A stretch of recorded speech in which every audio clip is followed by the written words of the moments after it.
MakingAScene.org brings you Phase Issues Explained, why your mix sounds thin. Welcome to The Explainer. So if you've ever poured your absolute heart into recording a track, only to find the final mix just lacks that punch and power you heard in the room, you are definitely in the right place. Let's dive right into this invisible thief that is literally stealing the life from your music.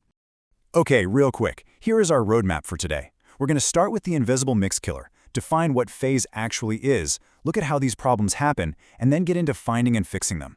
We'll wrap it up with some smart AI tools, and finally, how all this protects your music business. Let's get going. Section 1. The Invisible Mix Killer. You know, there's a very special kind of intense frustration that happens in a home studio. You record an incredible part, the performance is just flawless, you're using a great mic, and the tone sounds fantastic all by itself. But then, you push all your tracks together, and suddenly the whole thing sounds completely hollow and weak. What's so incredibly sneaky about these symptoms is that the meters on your screen probably look perfectly healthy, right? Nothing is clipping, nothing looks broken, but your drums completely lose their punch, the guitars sound super hollow, and your vocals get kind of cloudy. It doesn't sound like an obvious mistake, like a noisy cable or a distorted preamp. It just feels like something's missing, unfocused. And that, my friends, is the invisible fingerprint of a phase problem. There's this really powerful insight from MakingAScene.org that I love, and it says, phase is not magic. It can be understood, it can be heard. You absolutely do not need $1 million commercial studio to diagnose and fix this stuff. You really just need a little patience, your ears, and a few simple habits that we are going to build together today. Section 2. What is phase exactly? It really all comes down to timing relationships. Let's break down how sound waves and air pressure actually work, and don't worry, we're going to do this in plain, accessible English. No advanced physics degree required. Sound basically moves in waves. Think of air pressure moving back and forth, right? A microphone captures those pressure changes. When two versions of the exact same sound happen at the precise same time, their waves rise and fall perfectly together.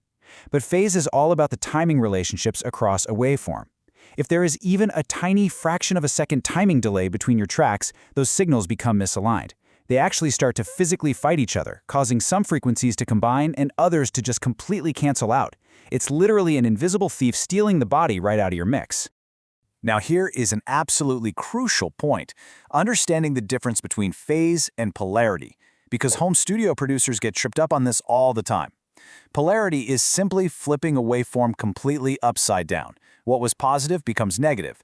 So that little phase button on your DAW interface, the one with the circle and the slash, yeah, that's actually just flipping the polarity. And while flipping polarity might help sometimes, it isn't a universal cure for phase problems. Check this out to see exactly why this happens. At 0-degree phase, your matching waves are perfectly lined up. They reinforce each other, giving you this massive, punchy, strong sound. But at 180-degree phase, the peak of one wave lines up directly with the trough of the other. The waves physically fight each other, creating cancellation. And that is what results in that dreaded, thin, comb-filtered tone where the weight of your mix just vanishes into thin air. Which brings us to Section 3, how phase problems happen. We know what phase is now, but how exactly are these cancellations accidentally sneaking into your home recording process? According to MakingAScene.org, there are two main culprits here. The first is using multiple microphones on a single source. Think about a snare drum with a top and a bottom mic. The top mic hears the drum head moving down, while the bottom mic hears it moving up, so they actually capture opposite movements. Or think about a bass guitar where you blend a direct input with an amp mic. The DI captures the sound instantly, right? But the amp mic hears it a tiny fraction of a second later, after the sound travels through the air.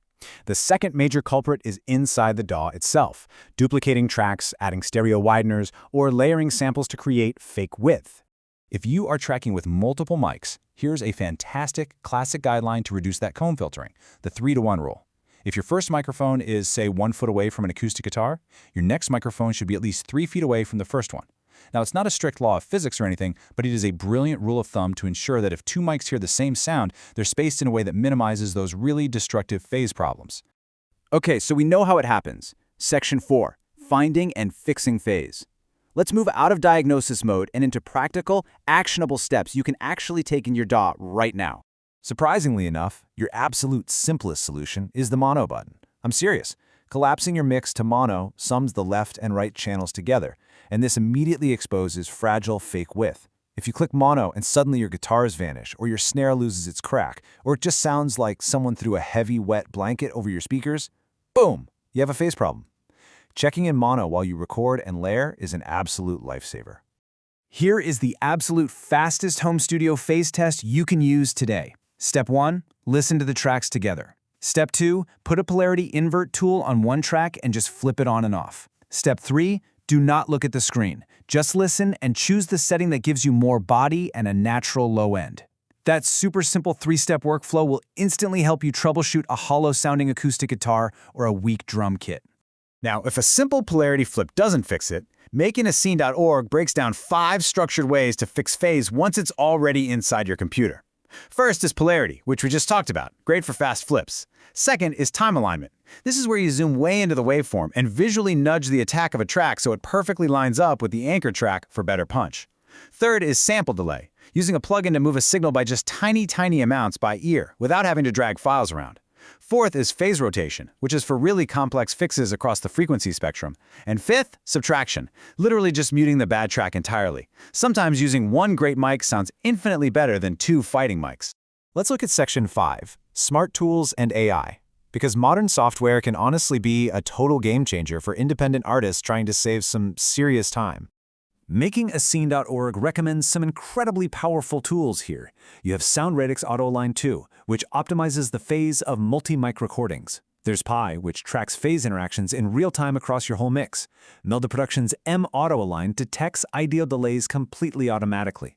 Waves in phase is just brilliant for drum correction. Eventize Precision Time Align lets you make crazy micro adjustments, up to 1/64th of a sample. And Nugan Audio's Mono Filter really helps stabilize the low end. But look, remember this. These tools are just flashlights to help you see in the dark. AI can align a waveform perfectly on screen, but it might totally ruin the musical groove. So always let your ears be the final judge. Finally, Section 6, Protecting Your Music Business. You might be wondering, how do these super technical audio engineering concepts connect back to your overarching career goals as an artist? Well, ask yourself this provocative question. Is your mix sabotaging your song? Your recording is your absolute first impression. It goes out to playlists, blogs, sync libraries, venue buyers, you name it. If a licensing library hears a weak mix where the bass totally cancels out in mono, they might pass on the track before they even process your brilliant songwriting. A thin mix literally damages your business ecosystem.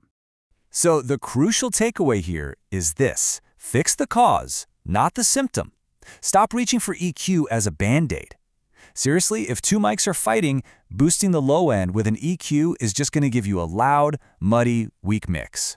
By understanding phase, you start building a structurally sound catalog of music that translates perfectly to any speaker, phone, or club system in the world. Ultimately, phase is not the enemy here. Ignoring it is. Are you really going to let an invisible timing error sabotage your next big release? No way. Understanding these relationships gives you the quiet power to build mixes that feel totally focused and ready for the world. Make sure you check out the other great articles and resources on makingascene.org, the place the indie artist goes to build the new music industry.